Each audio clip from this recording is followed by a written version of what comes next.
Now, Roma Wines present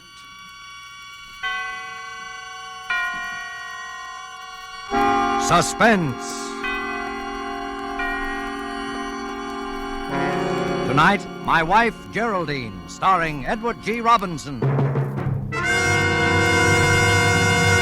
Suspense is presented for your enjoyment by Roma Wines. That's R-O-M-A, Roma Wines. Those excellent California wines that can add so much pleasantness to the way you live, to your happiness in entertaining guests, to your enjoyment of everyday meals. Yes, right now a glassful would be very pleasant as Roma Wines bring you Suspense. This is the Man in Black, here for the Roma Wine Company of Fresno, California, to raise the curtain on another study in suspense. Tonight from Hollywood, Roma Wines bring you a star, Mr. Edward G. Robinson, in the story of an amazing hoax and a phantom love that led a man along the steep and dangerous bypaths of sanity. And so with My Wife, Geraldine, and with the performance of Edward G. Robinson in the role of Geraldine's husband, we again hope to keep you in suspense.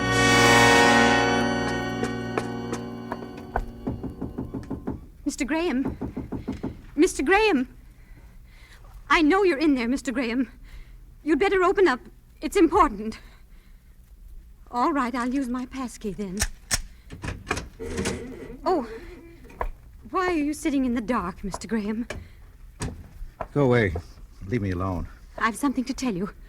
How can you sit here in the dark alone at a time like this? Gives me the creeps. Where's that light switch? Now, isn't that better with the lights on? What do you want? Why do you keep bothering me? I told you I'm not hungry. All right. I just brought this soup along in case. Now, listen to what I have to say, Mr. Graham. Well, I can't very well help myself, can I? That detective is coming back for you. He'll be here in just a few minutes. Why are you telling me this? I don't know. It won't do you any good unless I want it to. What are you driving at? Did you kill your wife, Mr. Graham? Oh, that's a good one. And the others. Did you really kill all those women? All what women? They say you're that wife killer. The one the newspapers call the Black Widower. Well, aren't you afraid being all alone in the same room with the Black Widower? No, not exactly. Besides, they say he only kills women he's married to. Well, then I should propose to you without further delay, Miss Barton. Please, please don't joke. There's not time for it. I know a way for you to get out without being seen. There are police all around the house, but I know a way. I'm not interested. I wasn't going to tell you anyway. Not unless I discovered it wasn't true. About your being that murderer. Well, the police say I killed Geraldine. They ought to know. They found her body, Mr. Graham. Found her. Found Geraldine. No. This is too good. Who identified her? You? You forget, Mr. Graham. I scarcely ever saw her close enough to identify her. Yes, but you did see her. Well, after all, a person could hardly live in the same house for close on to 6 months without catching a glimpse of Geraldine. Yes, of course. Mr. Graham, you haven't much time. And what do you want, Miss Barton? A nice, juicy confession? Yes, that would be useful, wouldn't it? You'd never have to take in roomers again. You could charge admission to this house. And this is the room where the Black Widower confessed all to me. I couldn't help it, he said. It was a compulsion. I loved her, but I had to kill her. It was just like all the others. I'm sorry, Mr. Graham. I won't bother you again. If you need anything, well, I'll go. No, wait. I've hurt your feelings, haven't I? Sit down. It's better with you here. Really, it is. Just tell me one thing and I'll go, Mr. Graham. Did you kill her? Not the others, but her. Well, why Geraldine, especially? Because you loved her so. It was the most beautiful thing that ever happened to me. Sharing your happiness with her. The talks we used to have about her. The way you used to... Oh, stop it. I'm sorry. I'll tell you. You won't believe it, but I'll tell you. Oh, please do, Mr. Graham. And, this may seem strange, but I shall have to exact a solemn promise from you never to tell anyone what I'm about to reveal. I suppose it's wrong, but very well. You have my promise. Well, to begin with, I couldn't possibly have killed Geraldine. Then they've made a mistake. She's still alive. No, she's not alive. Oh, you knew that all along? Of course. You see, my wife, Geraldine, never even existed.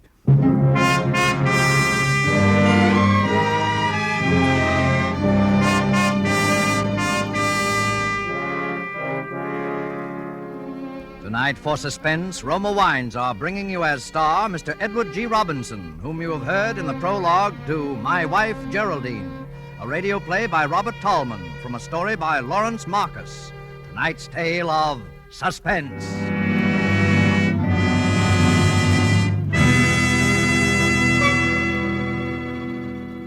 This is Truman Bradley for Roma Wines. To millions all over the world, the name Elsa Maxwell stands for gracious hospitality. Her suggestions on entertaining are eagerly sought, and here's an especially timely one. Planning a simple dinner for friends during these days of food rationing calls for imagination. Yet any hostess can compliment family and guests and make simple foods temptingly attractive. I suggest the simple and inexpensive touch that Roma lends, making party fare out of the most ordinary supper. Serve cool Roma red Burgundy with the meal. If possible, too, dine by candlelight. The tart piquancy of deliciously robust Roma California Burgundy. And the soft, flattering lighting heightens the pleasure of dining. Remember, though, the important thing is to serve and enjoy good Roma wine with the dinner. Dinner by candlelight with brilliant, distinctive Roma wine. Truly an appealing idea. And as Miss Maxwell suggests, delicious Roma California Burgundy is the subtle note that tones up the occasion. Roma Burgundy, like all Roma wines, is of unvarying goodness. The goodness of selected grapes, picked at their best in California's choicest vineyards, then guided to flavor fullness by the ancient winemaking skill of Roma's famed wineries. Serve Roma wine regularly. It costs only pennies a glass. Remember, more Americans enjoy Roma than any other wine. R-O-M-A, Roma Wines. And now it is with pleasure that we bring back to our sound stage Edward G. Robinson in My Wife, Geraldine, a tale well calculated to keep you in suspense.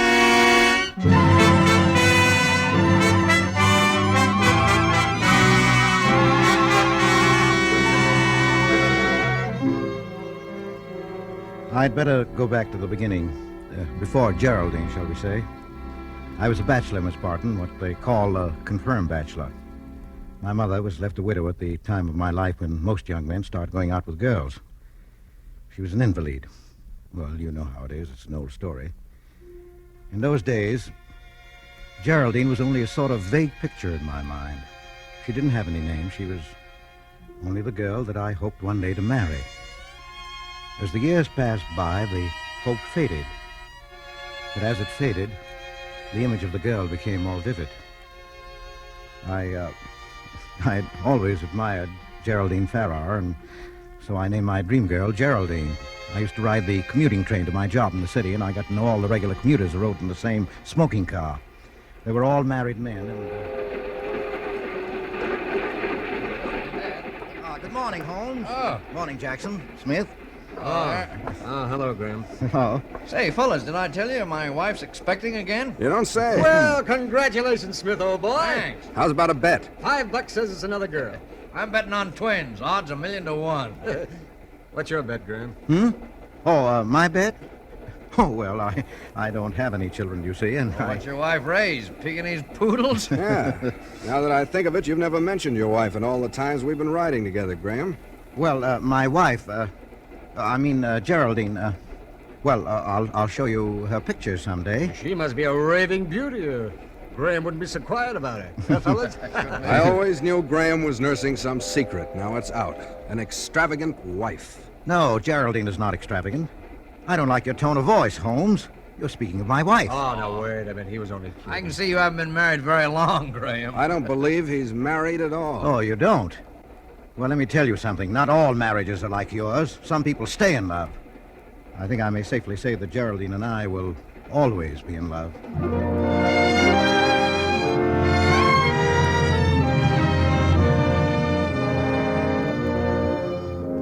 Well, that was how it started. When I thought about it afterwards, I was astonished at my behavior. I got as angry at the slighting remarks they had made about Geraldine as if Geraldine had been a real person and really my wife. Well, they all wanted to believe in Geraldine. And after my mother died, she became more and more real to me and more necessary. Come in.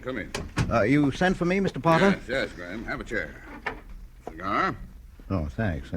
Well, the cat's out of the bag. Congratulations. Oh. You're in for a promotion and a raise in pay. Well, thank you, Mr. Potter. Not at all. Glad to have another married man on our payroll. Oh. Just a technicality, Graham. Yes, sir. So as to justify this raise with our main office, will you bring around your marriage license? Yes, but, Mr. It's Potter... a company rule, Graham. Got to do it. For all we know, you might be this black widower fella. The one that's married all those women on fake marriage licenses and then killed them for their cash and jewelry. Yes, sir. Some women will marry anybody. Even you, eh, Graham? Well, no offense, old man.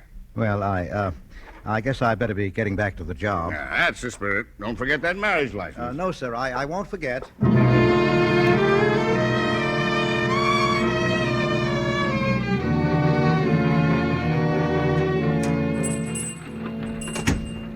Yes, sir. Are you, Fred Bell? Yeah? Well, look, I'm in sort of a spot. I've just changed jobs, and for the record, you understand, I have to show them my marriage license. By George, I've lost it, and I don't know what to do. Who sent you here, mister? A fellow roomer at my hotel, Frank McGuire. Oh. Well, I'm sticking my neck way out on this. It's going to cost you dough.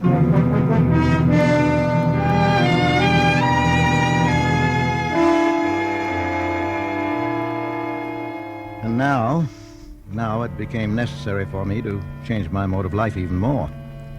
I could scarcely go on living in bachelor quarters with Geraldine. And that brought me to you, Miss Barton, remember? Yes? I saw your advertisement in the Morning Herald. A furnished apartment. Oh, yes. Come in, won't you? Thank you. You better set your bag down on the hall here. No use lugging it upstairs till you've seen the place. Yes. That's a good idea. It's right up these stairs. Thank you. Is it just you alone? Oh, no. Myself and wife. Oh. Well, she works late in a war plant, so she gave me the rather unpleasant job of finding a place. Well, this is it. 2 rooms and a small kitchen. Oh. The bath's in there. Yes. Looks very nice. It's a good vanity table for your wife. Oh, yes. I'm sure she'd like that especially. There's plenty of closet space for her clothes. For clothes? Well, if she's anything like most women, I'll bet that isn't all of her clothes in that one suitcase. Oh, no, of course not. Oh, goodness, no. Well, I don't give a hang for clothes myself. Maybe that's why I'm an old maid. Oh, no, you don't. Well, what is the rent? $10 a week. That we could get more, but since your wife Yes, is... well, all right, I'll take it. Here's the first month's rent. Well, I'd better give you a receipt for this. Well, it's not necessary, but my wife likes to hang on to such things for some reason. So you better make it out to her. Mrs. Graham, Geraldine Graham. All right, Mr. Graham. And now I better go back to our old place and bring over the rest of our clothes.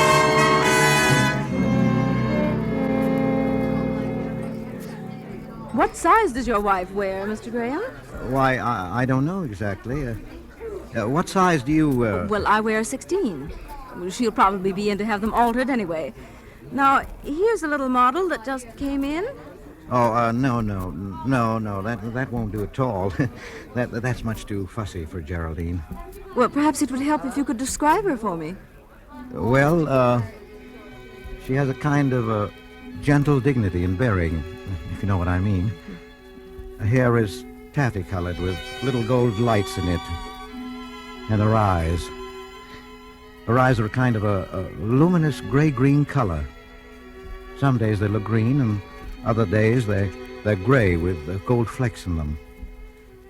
Her features are delicate, but strongly molded. Sensitive, but not fragile. And her skin is fair, almost translucent, with just a sprinkling of freckles when she's been out in the sun for a day. She tries to cover them up, of course, as all women do, and she's, well, she's not exactly... How long have you been married? What? Why, only a short time. I thought so. Well, I'm not much good at describing people, especially people I know awfully well. On the contrary, you're almost too good at it. You've made me feel I've met her.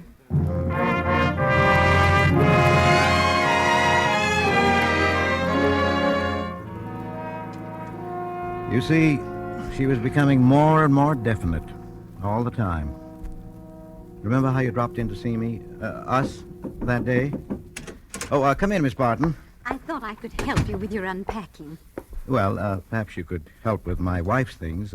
She gets home so late, I'd like to have everything arranged for her. Oh, what lovely clothes. And that suit. Yes. Why, just look at that suit. It's new, isn't it? Well, I think it is. I'm not sure. Of course it is. This is the suit I've had my eye on. I wanted it for Easter. Oh, I'm so sorry. Why, she's just my size, too. Oh, Yes, I believe she is. Well, she must be just about my coloring, too, judging from her clothes. Well, yes, there is something about the hair and eyes. Oh, I can't wait to see what she's like. Well, don't be surprised if you don't see her for some time. She comes in quite late and leaves so early in the morning that sometimes even I wonder if she's really been home or if I just imagined it. Well, I must say, you're a gentleman to put up with it. Well, she gets a kick out of this war job. And after all, it's only for the duration. You must be very much in love, Mr. Graham. Well, Geraldine and I are an unusual couple, Miss Barton. But so far, I believe that our marriage is an unqualified success.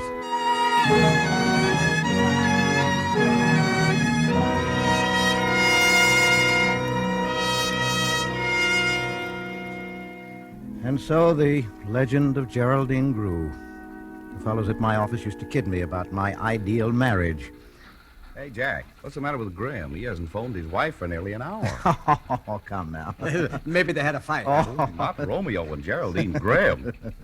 How do you do it, Graham? Well, My wife broke a plate over my head at our honeymoon breakfast, and we've had to buy 3 new sets of dishes every year ever since. How do I do it? Well, watch this. I'll give you a lesson. I pick up the phone and dial a number at random. It was a little act I put on every day for their benefit. Unique Garage, Harry speaking. Hello, darling. You still love me? Huh? Hey, you got the wrong party, bud. This is the Unique Garage. Of course I do. Huh? Say it again, honey, just like that. Okay, you dumb. This is the Unique Garage, Harry speaking. Now, what do you want? Of course I don't mind you buying a new hat.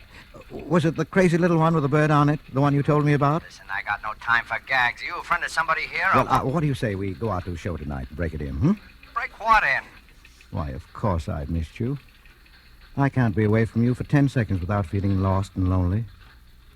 Darling. I'm sorry, darling, but I got a heavy date tonight at the El Morocco. Goodbye, you lush. Oh, honey, you haven't been seeing him again. Yes, I know he's a friend of your sister's. Yes, I mean your sister Geraldine, but... I know Geraldine, but I don't want that man around the house. Hmm? Yes, always and always, darling. Goodbye. How clever I thought myself that day, injecting that little discordant note, just that hint of jealousy into my one-sided conversation with Geraldine. How could I have known that it would be used against me later? How could I have known that my whole new life was to fall to pieces? Because it was that afternoon that the accident happened. A piece of equipment struck me in the head. When I regained consciousness, Mr. Potter was sitting beside my bed there in the company hospital. Well, where is she? Look, she's got to be notified, old fella. Next to kin, you know. It's the law, I believe.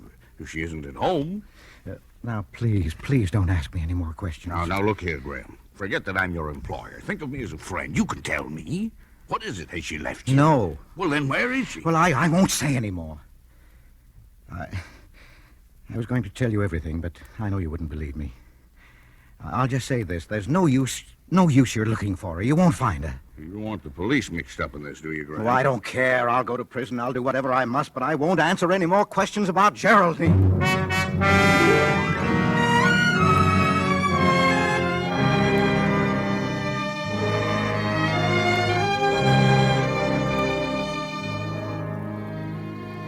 Well, you know the rest of the story, Miss Barton. When they released me from the hospital this morning, I knew it was only a matter of time until I'd be arrested for the murder of Geraldine. I didn't know they'd find her body quite so soon. But I'm rather glad they did. Now my secret will never be known. Geraldine is as real in death as she was to me in life. Oh, Mr. Graham, aren't you glad you told me your story? Yes. Yes, I knew you'd understand somehow. Yes, but remember your promise. But, Mr. Graham, you can't let yourself be hanged for the murder of a woman who never existed. Now, listen to me. When that detective comes back, tell him all these things. No, I will not, Miss Barton. Let them think I'm the Black Widower. Oh, but... I even forged the marriage license. Oh, Mr. Graham, if only I'd known the police you then. description. No, it's all too perfect. Apparently, this Black Widower and I look startlingly alike. So you see, it's quite hopeless. Mr. Graham, that's the detective now. What are you going to do? Nothing. I'm tired. I'll be glad to get it over. I couldn't bear to tell them about Geraldine.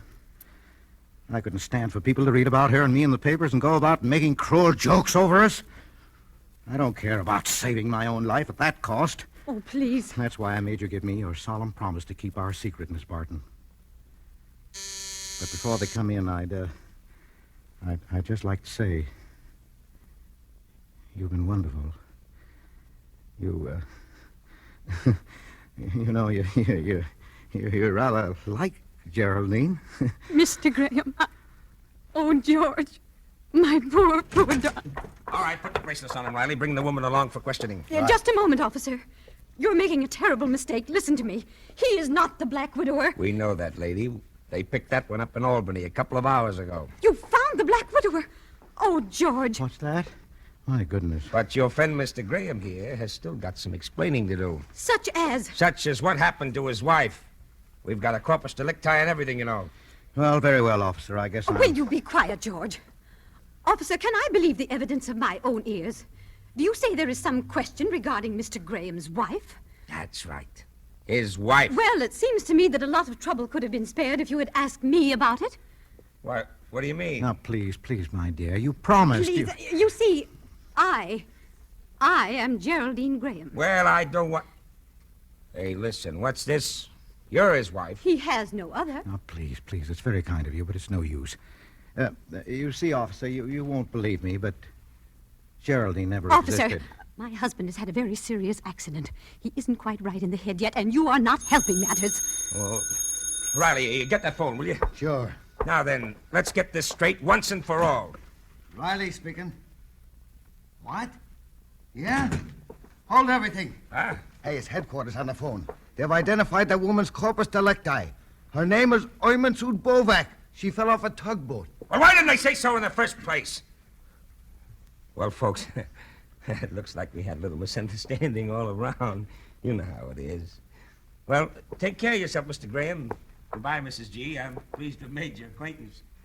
Come on, Riley, come on. Let's get out of here. Miss Barton, Agnes, I don't really know... George. Yes? What was Geraldine like? I mean, what did she look like? Well, really, my dear, Geraldine? Well, she has a kind of a gentle dignity and a grace of bearing. Her hair is taffy-colored with little gold lights in it. And her eyes... Well, her eyes are a kind of luminous gray-green color. Her skin is fair, almost translucent, with just a sprinkling of freckles when she's been out in the sun for a day. She tries to cover them up, of course, as all women do, and... I always do. You know, George, I was just looking in the mirror here while you were... You know, my hair is taffy-colored, and the little gold lights in it. That was very observant of you, George. And my eyes... Would you really say gray-green? My goodness.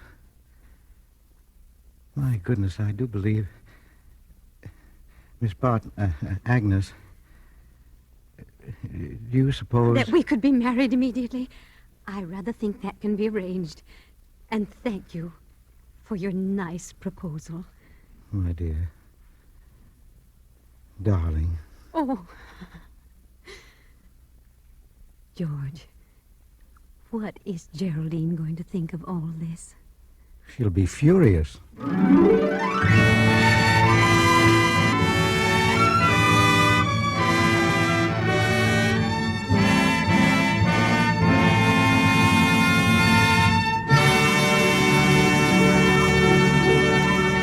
And so closes My Wife, Geraldine, starring Edward G. Robinson. Jeanette Nolan appeared as Agnes opposite Mr. Robinson in tonight's study in Suspense.